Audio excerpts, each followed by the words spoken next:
Hey ladies and gentlemen, Stephen here from Redolessence and welcome back to another video. Thank you so much for joining me today. I hope you're doing well. Thank you for taking the time to watch this video. In today's fragrance review, we're going to be taking a closer look at a fragrance by the company Spirit of Kings, and this one is called Kursa, so make sure to stay tuned.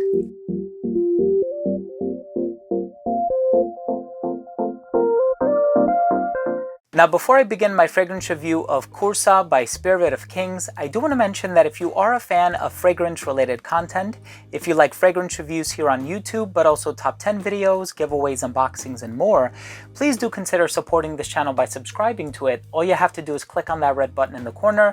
And of course, while you're at it, please make sure to enable notifications by clicking on the bell icon. This way, whenever I do put out these videos, they will get delivered straight to your feed. You never need to worry about missing any of my future uploads. And I do want to mention that if you are interested in checking out this fragrance, you may do so at Niche Perfumes. I'm going to leave the information down below. I personally visited them when I took my trip to Spain. They actually have several locations scattered throughout Spain. The one that I went to was in Puerto Banús, and it's such an amazing spot and such an amazing travel destination as well. So this one is called Kursa, and the perfumer for this one is Christian Provenzano, and he has done fragrances for Bottega the Victorious and many other houses, and he even works out of his own factory called CPL Aromas, the CP standing for Christian Provenzano.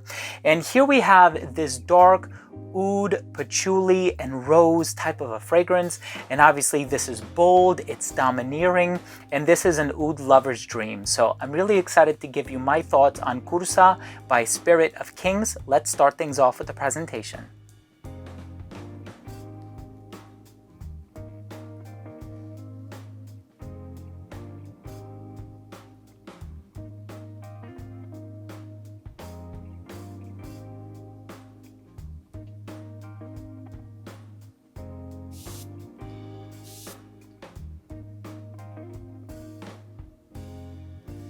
So as soon as this fragrance opens up, you are going to get a wallop of oud and rose. If you are familiar with many oud rose fragrances on the market, you are going to get something within a similar family, if you will. Now, this does have some other ingredients in here that I think are worth mentioning.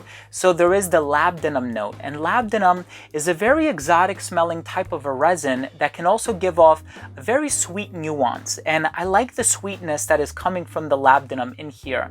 But it's also worth noting that the labdanum is not nearly as strong as the agarwood in this fragrance. The first thing that you're going to get is that agarwood note. You're going to get the oud, and of course, if you're a fan of oud, you're going to really like this fragrance because you're going to get a lot of that, dare I say, medicinal oud that's used in the opening. Now, of course, there are a lot of gateway oud fragrances, some that are a little bit easier to wear, especially if you're looking in the designer realm, even like a John Varvatos oud or M7 by Yves Saint Laurent. But this one is a niche tier or a niche level oud, and I think that has a lot to do with the other notes that are in here. At times it could be spicy, at times it could be rosy, very rosy, at times it can be musky as well, and perhaps the musk is also contributing to the animalic nuance of this fragrance, but it's not an animalic fragrance like Fortuna by Electimus. That one is really, delving into animalic territory. This one is an oud fragrance, but it's this very spicy and biting sort of an oud fragrance. If you're familiar with a lot of the rose oud combinations that Montal has put out, you're going to get something similar with this one. As a matter of fact, this fragrance has the same exact note breakdown as black oud. And so if you're familiar with that one, it has the mandarin orange, the patchouli, the musk, the labdanum, the oud, the rose. Those same exact ingredients are also found in this fragrance. And so it is like a 90 to 95% similar fragrance. But what I'm perceiving from this fragrance at the very least is that it is an incredibly long-lasting fragrance, and that's because every time that I have worn it, I had to be very conservative with the atomizer, the sprayer, because if you do more than like 3 or 4 sprays, it's going to last the entire day. It will linger with you, and it's quite resolute. It lasts on your skin for a very long time. So you're going to get that bright sort of medicinal and animalic oud in here. The rose adds a really nice accent to this fragrance as well. The orange doesn't have too much of a presence, I hate to say it, but the labdanum is there. Now, in order for the labdanum to kick into full effect, you do have to wait a solid 2.5 to 3 hours. Then you're going to find yourself in the deep dry down where the labdanum and the musk is sort of adding a little bit of sweetness, but also prolonging that animalic quality of the oud. This fragrance is what I would recommend for somebody who is a true lover of niche perfumes, for somebody that doesn't like their fragrances, to be bright and ethereal and wispy and kind of introverted.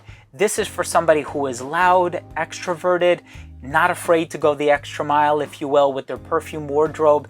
You want to be noticed, right? And this is the type of fragrance where, depending on how much you apply, it will enter the room before you do. So again, just a word of caution there. Again, something about this fragrance almost gives me this special occasion vibe. Like, I wouldn't wear this one on a casual basis. I know it's not nearly as pricey as some other niche fragrances on the market. Again, you know, niche perfumes in Spain, I'm going to leave the link down below. They carry it and they ship worldwide, if I'm not mistaken. But it's a really interesting composition, and it's definitely the type of quality that you would expect from an oud rose fragrance. The rose does smell natural. The oud is animalic. This definitely appeals to Eastern and Middle Eastern especially sentiments. Let's go ahead and finish things off with my overall assessment.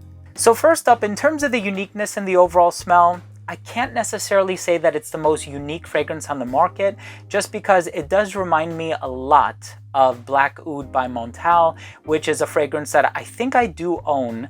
I haven't worn it in a long time, but I'm quite familiar with the way that it smells. And with it having the same exact note breakdown, I did spot a lot of similarities.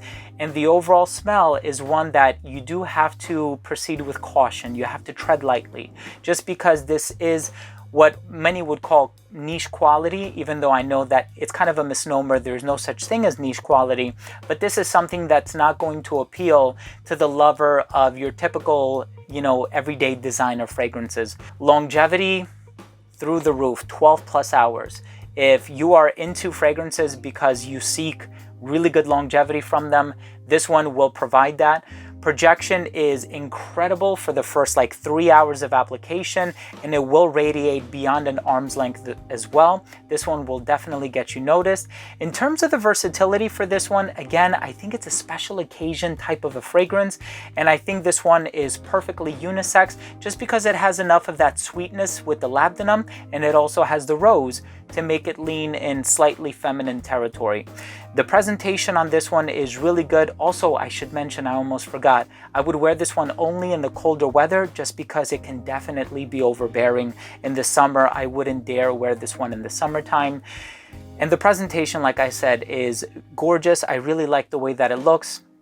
It fits very nicely in the hand. I like the crown on top, which I know has been done before with, you know, Opulent Chic and Clive Christian and Dolce & Gabbana K, and any number of fragrances have a crown as a cap. But in any case, my final verdict on this fragrance is, if you are a fan of oud rose fragrances, you like them animalic, you like it a little spicy, and you want a fragrance that lasts 12 plus hours, definitely check out this fragrance by Spirit of Kings Kursa. I think it will be to your liking.